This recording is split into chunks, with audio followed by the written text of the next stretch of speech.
She married an emperor, and she was never born. He carved her out of grief and terror, stitching her from memory and a boy's living flesh. Picture the oil lamps of Rome flaring like 1,000 watchful eyes, incense curls from bronze braziers. The marbled air tastes of citrus and smoke, and there, beside the most powerful man in the world, glides a figure in silk and pearls, a face pale as moonstone, lashes dark as spilled ink. You tell yourself she is empress, but the whispers crawl under your skin like ants. That is a boy. That is Sporus. That is a life unmade and remade to mirror the dead. If love is devotion, this is its corpse, perfumed and paraded. He was crowned without a crown, veiled without a past, and somewhere beneath the rouge and the ritual a young voice tries to breathe and finds only the emperor's echo. Before we descend into this brutal chamber of power and performance, if you're drawn to histories that peel back the gilding. To show the bone beneath, please like the video, subscribe, and tell me in the comments where in the world you're listening from. It never stops astonishing me that across oceans and time zones, we gather to witness the same ancient heartbeat and reckon with what it cost the people who lived it. What if your fate was sealed before your first breath? In the spring of 67 AD, Rome smells of crushed laurel and warm rain. Processions choke the streets, musicians pluck notes like threads of gold, perfumers walk ahead, spilling clouds of ambergris that cling to your throat. The emperor appears in garments that catch the light like flames. At his side, a bride whose steps are rehearsed to a sacred rhythm. The veil floats, the earrings chime. Her profile, sharp, delicate, seems stolen from a funerary portrait. She is not simply a woman. She is a resurrection staged before a city that must applaud or die. They say her name is Sabina, as if the dead could answer to a summons. They say her smile is gentle, her gaze obedient, her silence exquisite, because silence is the safest sound in an empire tuned to a tyrant's ear. Look closer. The rouge is carefully placed to soften jaw and cheek. Kohl widens the eyes. A lattice of hair coiled and pinned by trembling hands frames a face that is and is not itself. Rings bite the fingers like little shackles. Bracelets whisper. When she lifts her hands, just so as she was taught. The ritual bread is broken, hands are joined. Rome's law, granite hard, declares the illusion real. You feel the city's heartbeat falter. Senators swallow their revulsion like poison sipped from crystal. Courtiers practice admiration the way actors practice grief. Even the gods, one imagines, avert their eyes, and the boy beneath the silk learns the choreography of survival. Stand. A half step behind. Hold your breath when he laughs. Become the memory he demands. A living mirror has no right to reflect. It must only return what looks into it. So Sabina nods when Nero speaks of festivals and flattery and fate, and the hall erupts in ceremonial thunder. The lamps wink like conspirators. The past stands up in a dead woman's jewels and walks. She was born into gold but buried in silence. Her name was Poppæa Sabina, the original, the pulse that fed the phantom. When Nero first wore the laurel, he was 16, and Rome dared to hope. Taxes eased, theaters opened, music unfurled like a banner in the night. He sang, he raced, he posed as a citizen artist, and the people, hungry for gentleness after iron, cheered. But power is a wine that grows teeth. It gnaws through sleep, through counsel, through the voice that says, enough. Poppæa arrived like a star falling into his private sky, beautiful and precise, a mind honed like a blade wrapped in velvet. Where Octavia, his first wife, was dutiful. And quiet, Poppæa glittered and spoke, and he listened. He poured oceans of coin into perfumes and pearls, garlanded her name across palaces, and posted guards not to shield her life, but to cage it. Devotion curdled into possession, admiration into surveillance. He multiplied her image, wax, paint, marble, as if more statues could ransom more time. He began to believe that the world existed to echo his desire back to him, louder each day. Then came the argument, history can't stop hearing. A slammed door, the cold, white blaze of marble, the sharp, impossible sentence, a blow that becomes a verdict. Some say a kick, some a sudden storm of hands. What survived was the silence afterward, the kind that roars. Physicians rushed in, with trembling tools, their oaths dragged behind them like chains. In the hours that followed, the emperor learned what it means to be a god who cannot command a heartbeat. Poppæa faded like smoke, and with her, the child she carried, an heir that might have tethered him to the human world. Grief unstitched his mind. He embalmed beauty, named it divine, spoke to it in present tense. He stuffed absence with ceremony, with worship, with the theater of control. But absences are hungry, they demand a body. And one day, in the polished corridors of the palace, where eunuchs walked like shadows and pages carried secrets in their sleeves, Nero saw a face that rhymed with the dead. A boy, slight, luminous in a way he couldn't help, bearing the soft geometry of a ghost. The emperor smiled, slowly, like a knife being unsheathed. The mirror he needed had stepped into the light, and in the rooms beyond the throne, the surgeons' knives were already gleaming. What does it mean to be seen not as yourself, but as someone else's echo? Sporus was barely more than a boy, 14, perhaps 15, raised within the imperial household. Freed from slavery young, he had been educated for useful service, letters, accounts, and the small, discreet skills of palace life. For most it might have been a path to safety and privilege, but privilege in Rome was never protection. It was proximity to danger. His face betrayed him. The lines of his eyes, the fragile balance of bone and shadow, the delicate mouth. Historians said it was as though Poppæa's ghost had leaned across the veil and whispered herself back into flesh. And to a man unhinged by grief, that resemblance was not coincidence. It was command. Nero's gaze fixed Sporus in place the way a hunter pins an animal in torchlight. The boy could not run. No one ran from the emperor. He was summoned. The court murmured, then fell silent. Physicians were called, instruments prepared, chambers readied with linen and oil. The decision was not asked. It was announced. Sporus would be unmade as he was and remade as she had been.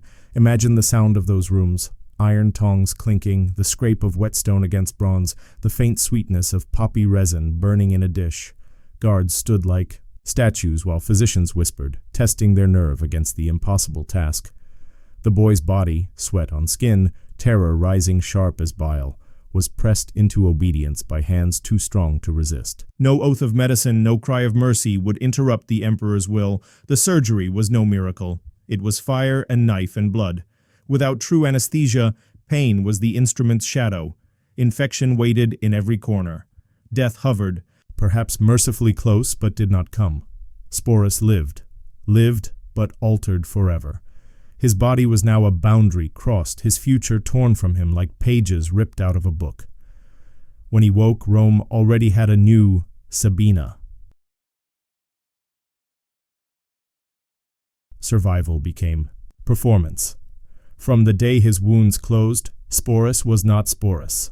He was Poppæa reborn, taught to move like her, breathe like her, dress in silks heavy with perfume that clung like a second skin.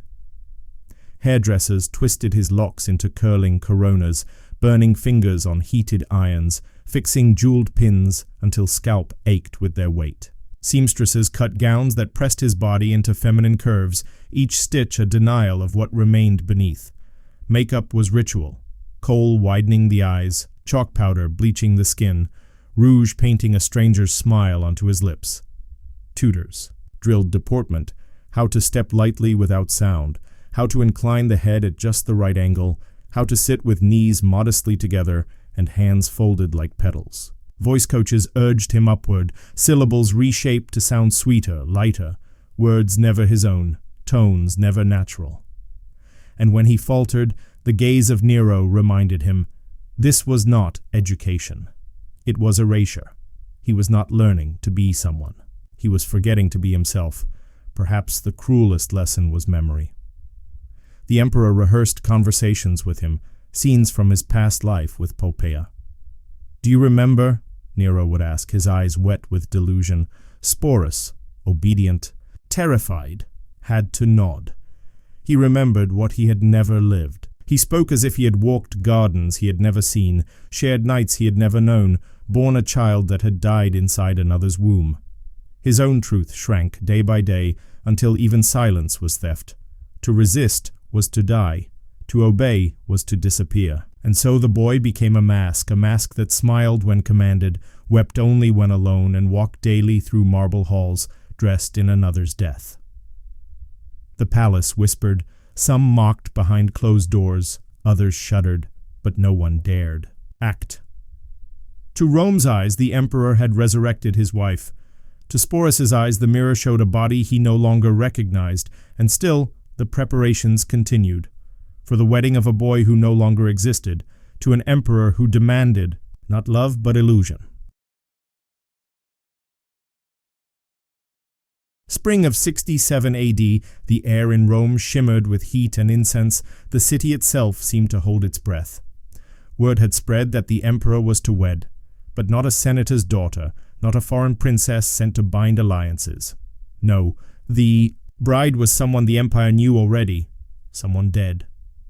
The palace blazed with lamps and garlands. Musicians tuned lyres, their notes trembling like trapped birds. Servants rushed with trays of honey cakes and amphorae of spiced wine, the sweetness almost masking the sour unease in the air. Then the doors opened, and Nero entered with his bride. The veil flowed down, white as marble dust. Jewels flashed, heavy against delicate bones. Those who dared to glance too long saw the truth beneath, the jaw too sharp, the voice too careful, the gaze that flickered not with joy, but with terror, held in check. Sporus, now Sabina, was presented as Empress of Rome. The rituals were followed to the letter, hands clasped, bread broken, vows spoken, though the words fell strangely hollow, echoing against a silence that no music could fill. Senators bowed, nobles offered gifts, and the court's laughter rose brittle as glass. None could protest. To disbelieve the emperor's fiction was treason. So they smiled, they applauded. They swallowed their disgust and told themselves history had seen stranger unions. But this was not a union. It was theater. It was grief hollowed out and dressed in silk. And for Sporus, each step, each smile, each forced laugh carved the wound deeper.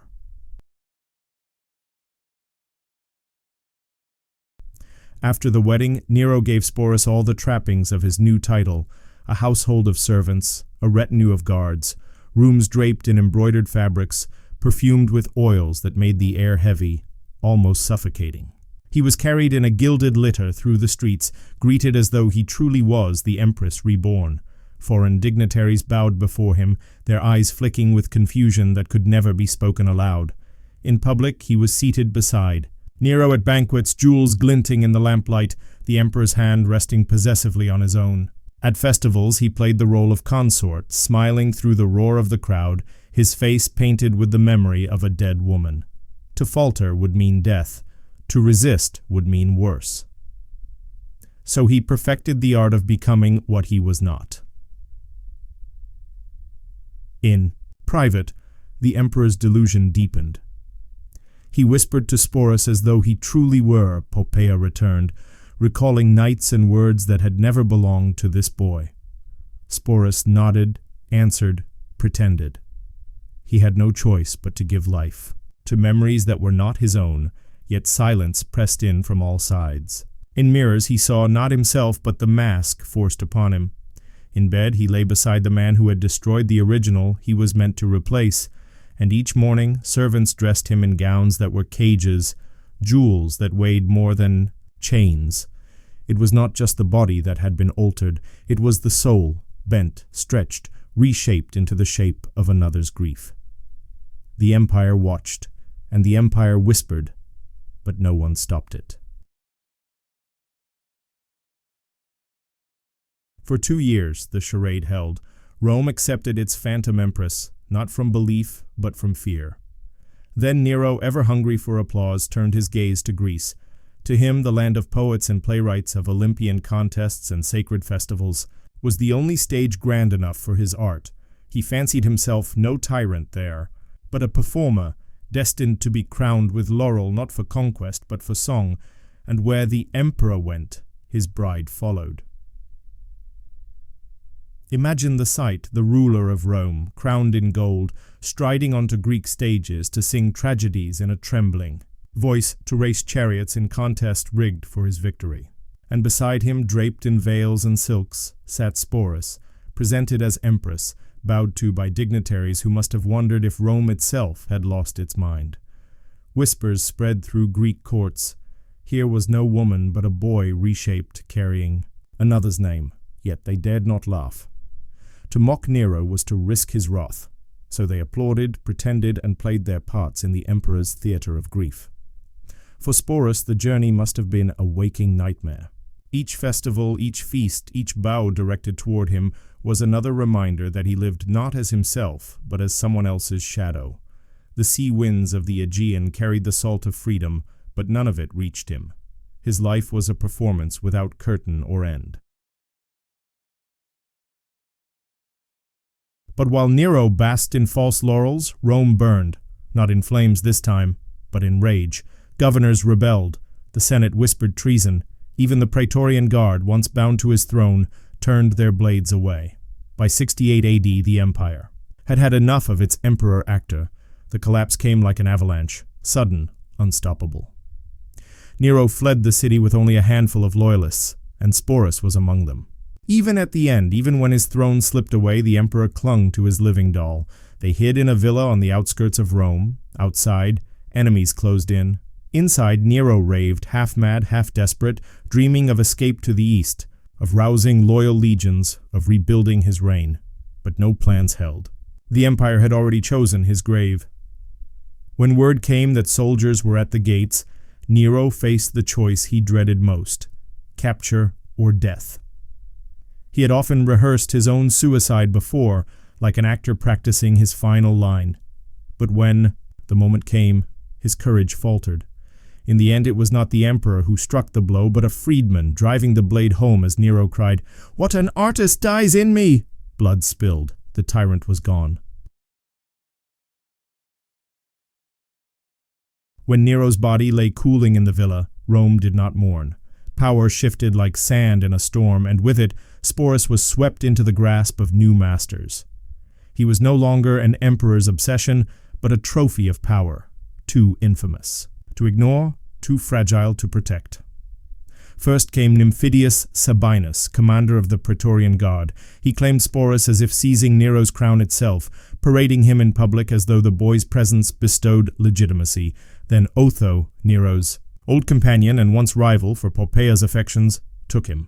Otho dressed him in jewels, called him by the dead woman's name, and treated him as though history itself had been rewound. And then Vitellius, the soldier emperor whose reign burned brief and brutal. To him, Sporus was not a lover or a consort, but a curiosity, an instrument of humiliation. He planned to thrust Sporus into the Colosseum to enact grotesque theater before thousands. The boy who had been a bride forced to play a role in myths of rape and ruin. The empire's cruelty was bottomless. For Sporus, this was the final stripping, a way of dignity. To survive as Nero's empress was torment enough, but to be paraded as a spectacle, torn apart not by one man's madness but by the hunger of a crowd, that was degradation without end. Faced with the arena, Sporus chose. The choice, denied to him at every turn of his life, was suddenly, terribly his. To walk into the Colosseum was to surrender even the last shard of self. To die was to reclaim it. Some say it was poison, taken quietly before the spectacle could begin. Others whisper he opened his own veins, as so many Romans had when honor was all they had left. However it happened, it was deliberate. He was no more than 20 years old. In death, he defied them all. Nero had stolen his body. The court had stolen his name. Successive emperors had stolen his humanity. But the final act was his own. Refusing Rome its entertainment, Sporus slipped from the stage entirely. The boy who was forced to become a ghost ended his life not as an empress, not as a spectacle, not as anyone's possession, but as himself, choosing silence over humiliation. And that is what lingers, not the jewels, not the silk, not the emperor's madness, but the image of a young man who, in the end, reclaimed his fate.